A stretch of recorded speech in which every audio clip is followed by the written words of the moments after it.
if you've been here before. And if you're new here, you've found a place of support, kindness, caring, and candid conversation. Hi.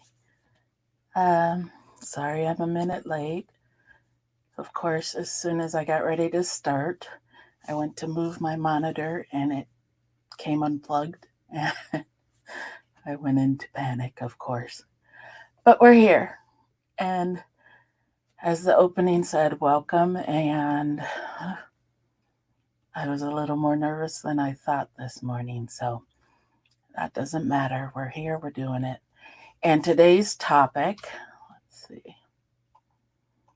I have a little thing that'll tell you what today's topic is. And we're going to talk about, or I'm going to talk about, and hopefully you'll join me, and I'm going to talk about how I got here, how I got to be who I am today, as far as I understand it. So I thought I'd try and do this chronologically, because that way I'll stay on track. I tend to go off on tangents occasionally, so I'm going to do my best not to do that today. So I started with 0 to 7, and I named each stage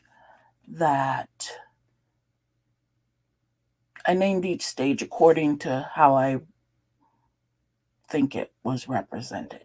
So from age 0 to 7 was the shaping, and that was the time I spent with my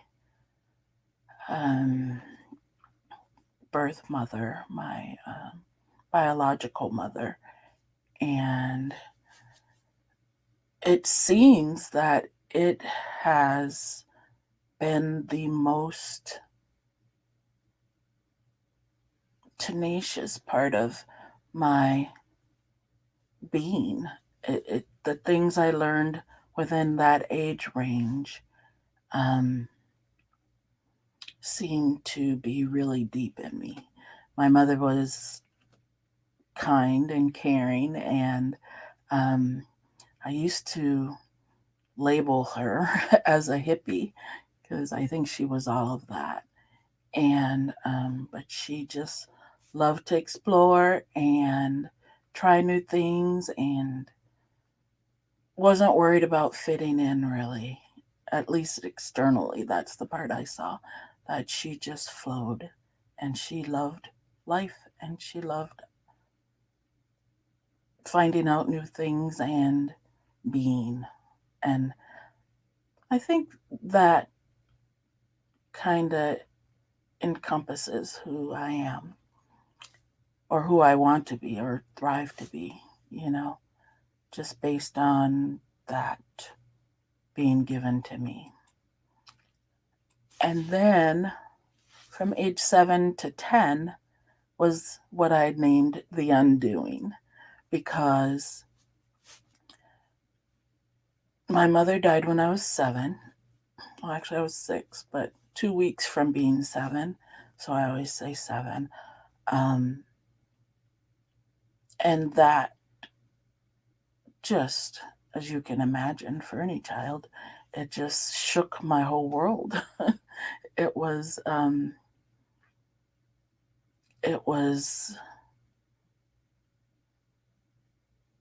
a disruption that I feel was necessary.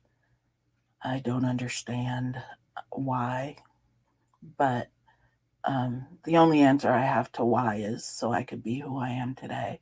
But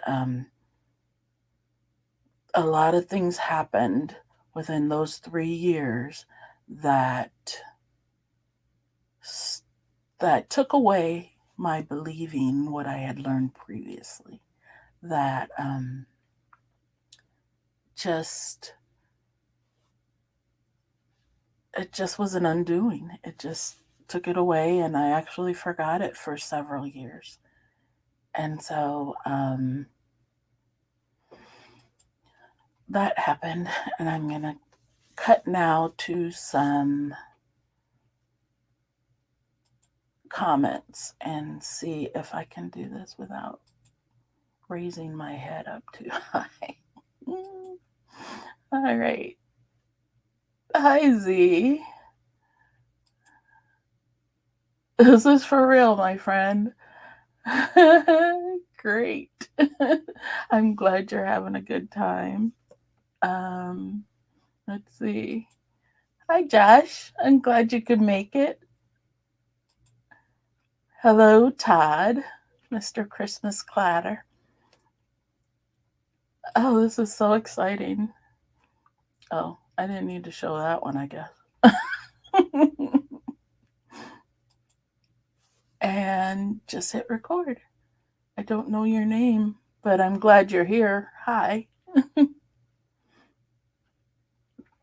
And so, I guess we'll get back to the story, huh?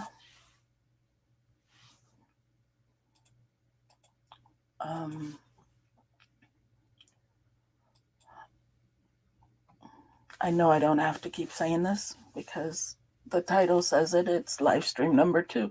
So I'm trying new things, and I might be a bit clunky moving around through them, but that's okay. We'll get through it.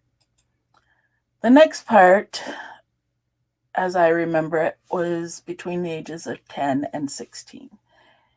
And I named that the Wandering Wonder stage of my life because I, first of all, wandered a lot. I was in several foster homes, and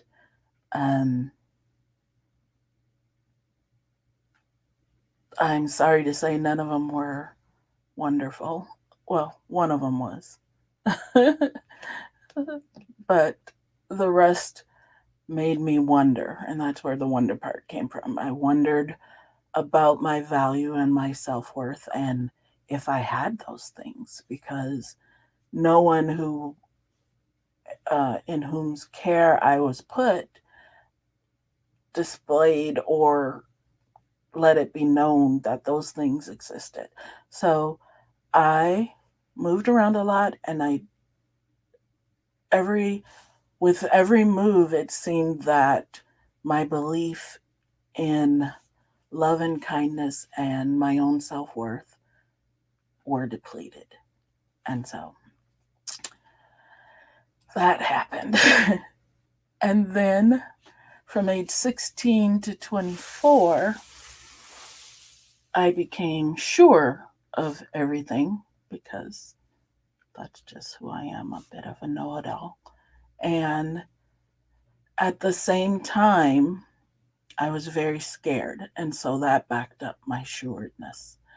At 16, I finally ended in a foster home that I eventually stopped calling a foster home. It was a true home. It was filled with love. I was encouraged to be me.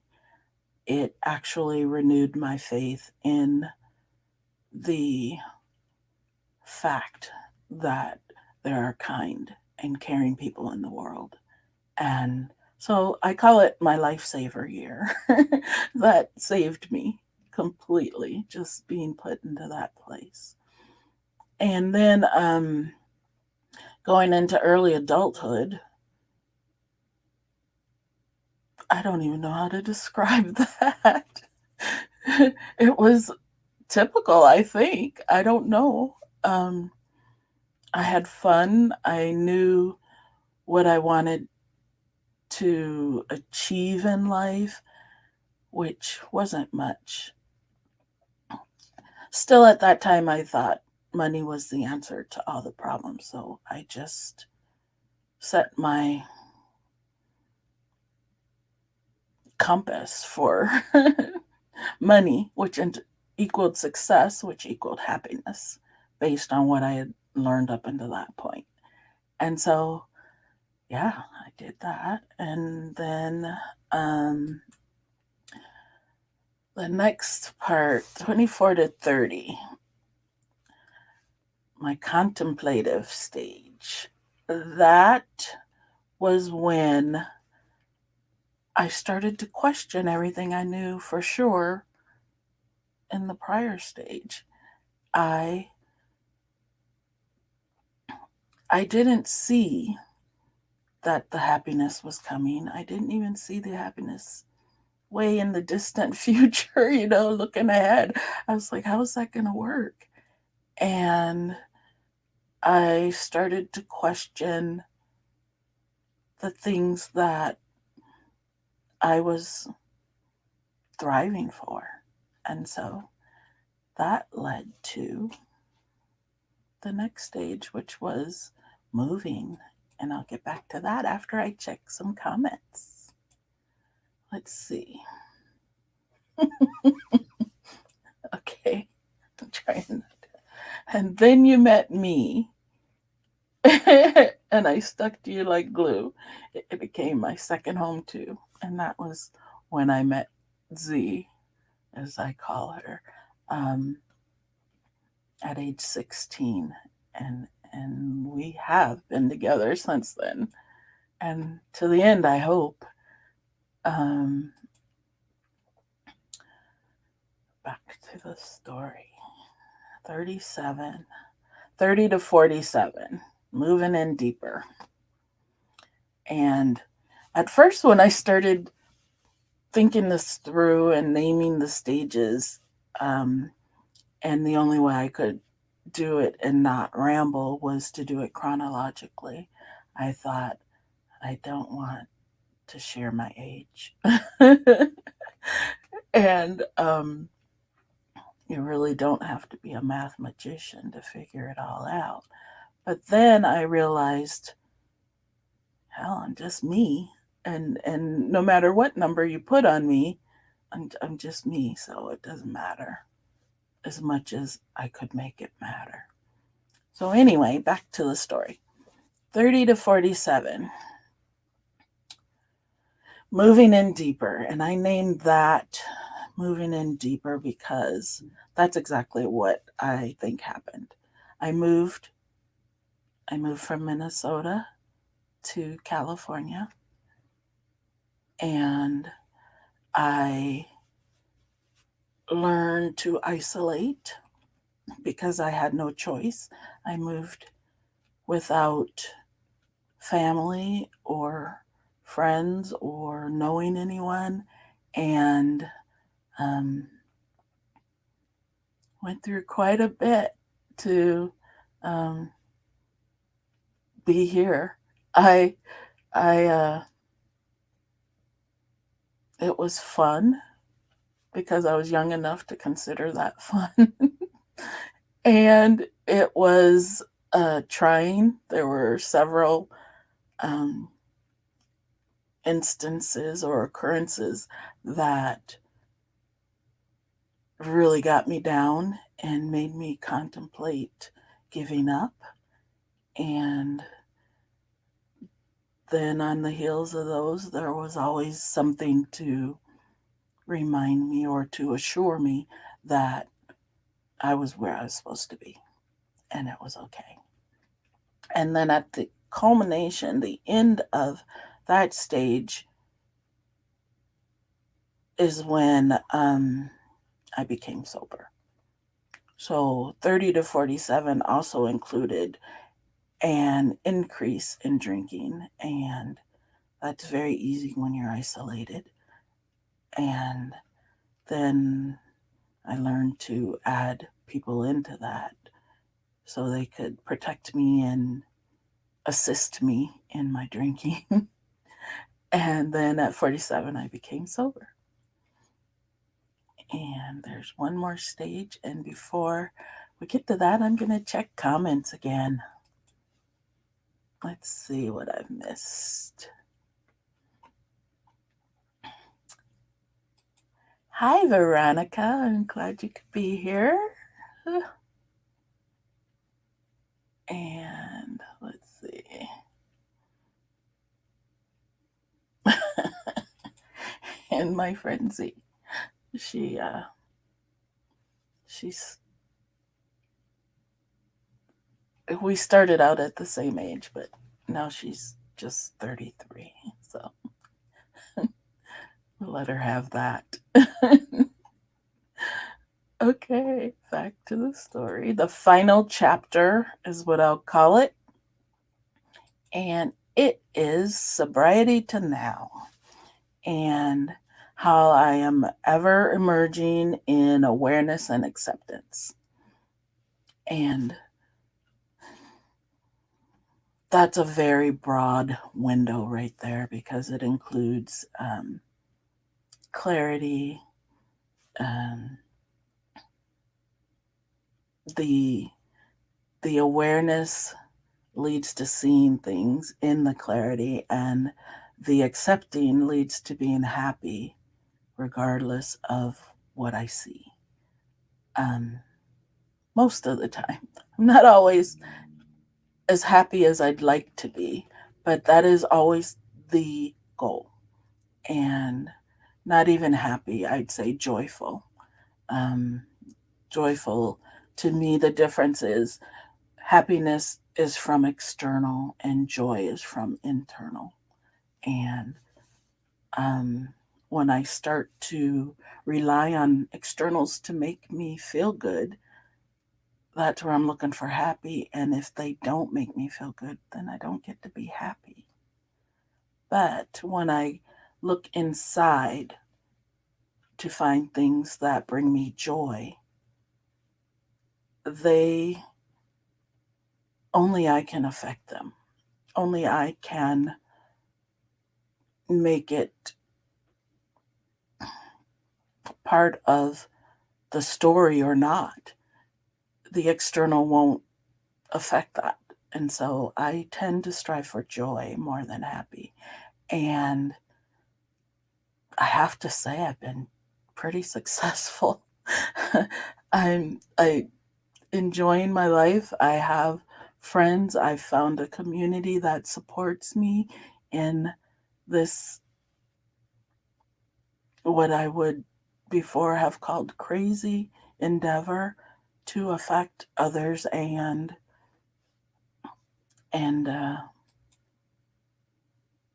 just see if I can help. I love the idea of helping, and it sounds so generic, but I think that's because it is all encompassing. Like, you can help in so many ways. So many people say they want to help because they have their own way of doing that. And I think that's wonderful. That's great. And I used to think I needed a broader term to explain what it is I want to do or what I think I'm here to do. And now I don't. Help. That's it. That covers it all. And so now, that was a very quick and general trip through my life. There are details that could be filled in, but I thought if I leave it more general, then that leaves room for questioning. And so I'm going to go to the comments and see if there are any questions or comments to be shared.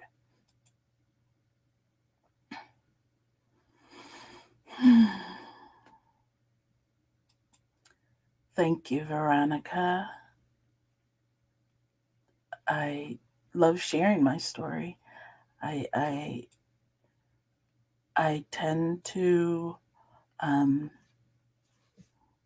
shy away from it as an introduction because I am not a believer of blaming my past on my present.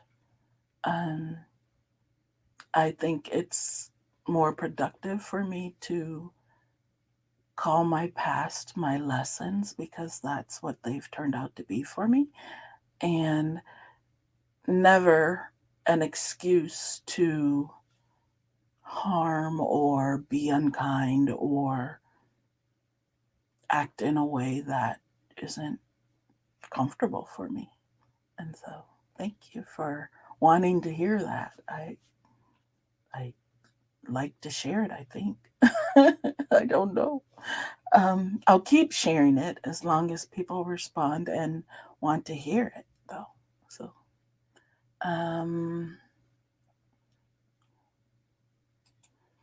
let's see. Everyone has a story to tell, and somebody needs to hear it. You'll never know who you'll touch with the story. Thanks for sharing. Thank you. You're welcome. And like I said, Heather Ramirez, who I owe my being here to, if I had to owe it to someone who helped me to get here, let's say. That was one of the first things she said to me when I expressed doubt in what did I have to offer. You know, when I asked that question, because I didn't think my experience would help, or I couldn't, let's say, I knew my experience could help, but I couldn't imagine how. And so I was letting that limit me. And she said to me, you never know. You never know when or who might find you, and you will be what they need at that time. And I ran with that. And so if you're ever angry that I'm still here, we know why. I'm kidding. I'm here because I want to be, and I have great support and encouragement to be. So that was a joke. And so I don't know. I think unless there are any questions, we might be coming to the end of this gig. I am trying to think now of what else I can add to embellish, maybe, or to go a little deeper into certain parts. In the 0 to 7 stage, I mentioned my mother dying, and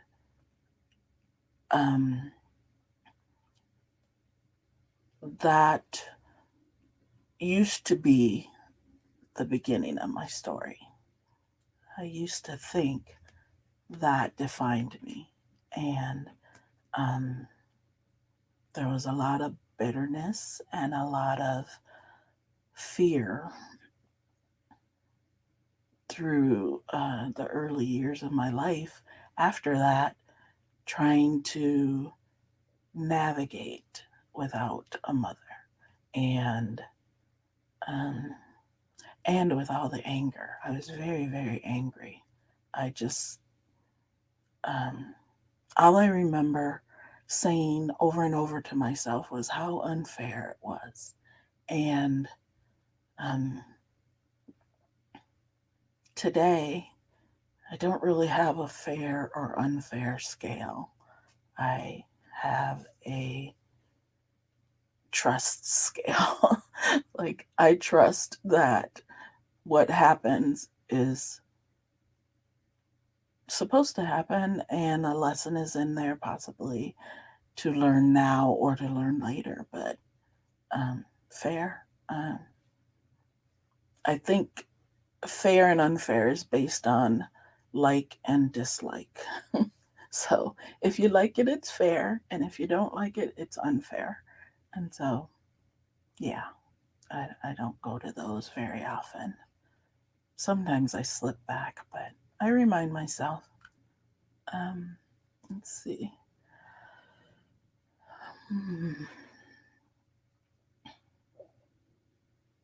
Oh, I like that. If I could go back and tell 14-year-old me anything, what would it be? Wow. I think it might be that someday you'll appreciate this. And knowing 14-year-old me, I wouldn't have listened anyway. But 14 was the year that I learned independence. I learned how to care for myself, how to cook, how to make appointments, how to do things that later in life really became valuable to me. And I was so grateful to have learned them. Um, 14 happened to be one of the years I was in a really good home. And the mother taught me or made me do these things. And I thought it was unreasonable, of course. But um, later in life, when I met people who hadn't learned those things, I questioned how they made it that far without knowing. And so, yeah, that was the longest answer I could give to that. 14-year-old me, I would say, just chill. Chill. It's going to be okay. Everything is already okay. And like I said, 14-year-old me wouldn't have believed it, but I would have heard it. So, thanks for that question. Hi, Tom. Glad you could stop in. And I don't know what else to say. I think I've covered everything. Let's see, what else did I talk about that maybe could be expounded upon?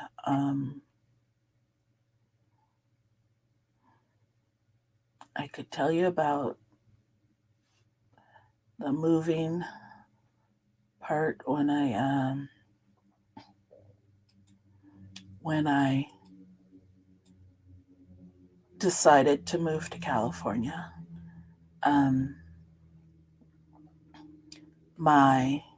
I was scared, and I had actually helped someone drive to California.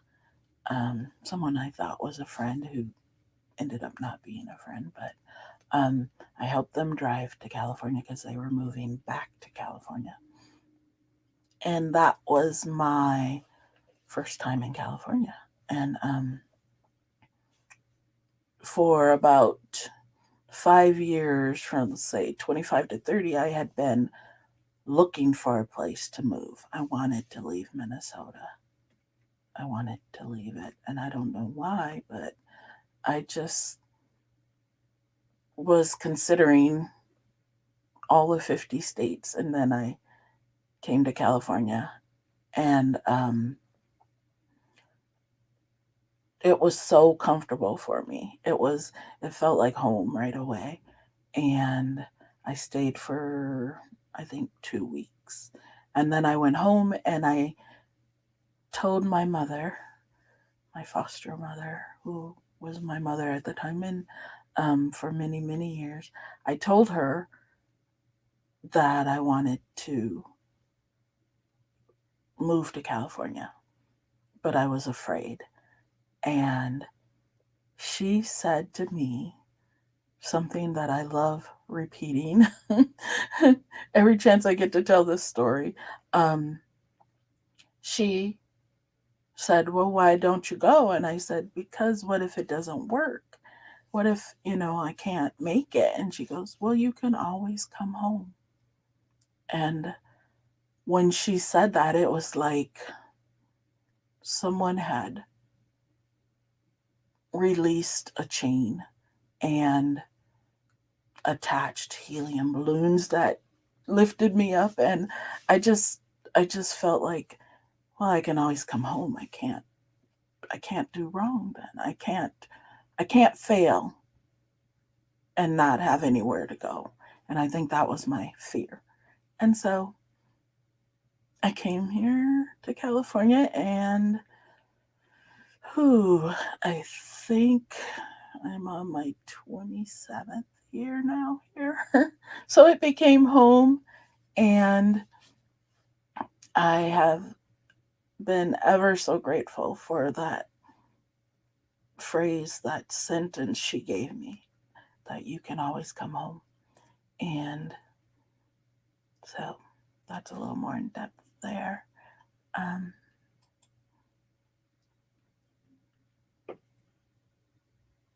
let's see. Talk more about the loving family you became a part of at the age of 16 without being used to that stability. How did that transition work? Well, I, like I said, I was pretty bitter by the time I went into this home. I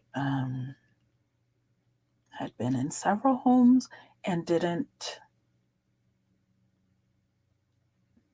really believe that people took in kids to help them. I had been taught that I was a source of income, period. And so that's what I thought. I was 16 and I knew at 18 I'd be declared an adult by the city in which I lived and the state in which I lived. And I could be free of all that insanity of foster care. And so I went in not expecting kindness or love or care, just someplace to sleep and get some food, is how I looked at it. And wow. it was it was the home I had always wanted. I was told at the very beginning that, first of all, I would set my own curfew.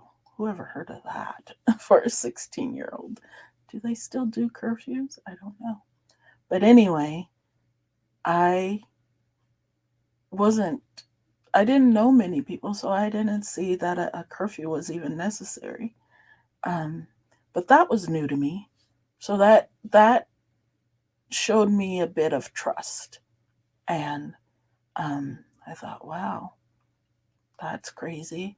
And I was immediately called sister by my mother's 5 birth children, and included in a way that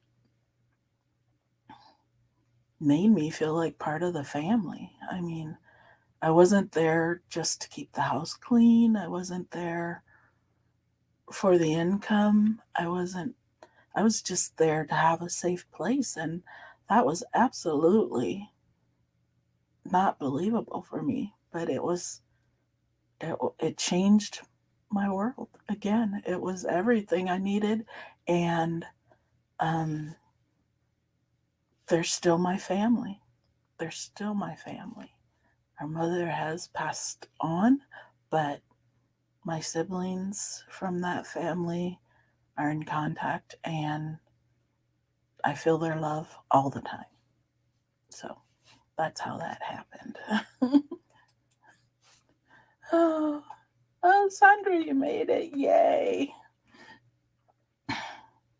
Sandra is going to catch the replay, but she stopped in to support me. So thank you for that.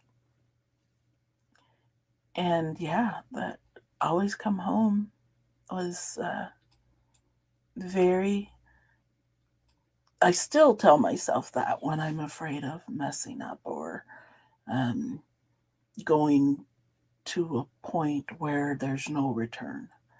I don't know why we do that. I don't know where we learn that there's no return, but that's not true. There is return. And if you choose to rewind or to not rewind, if you choose to go back and try to start again, that's okay. That's wonderful. Do that. And don't worry about what anybody else says. Just do you, boo boo, is what someone told me one time. And I have to remind myself of that. And I do.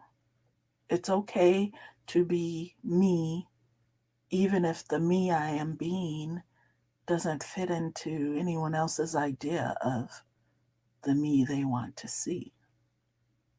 Yeah. So,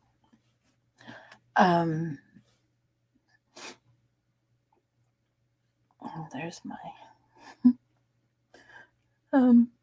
okay. So I am not sure that there are no more comments. I'm sure of that. And so I'm going to take this opportunity to end the live stream and to say, let's see.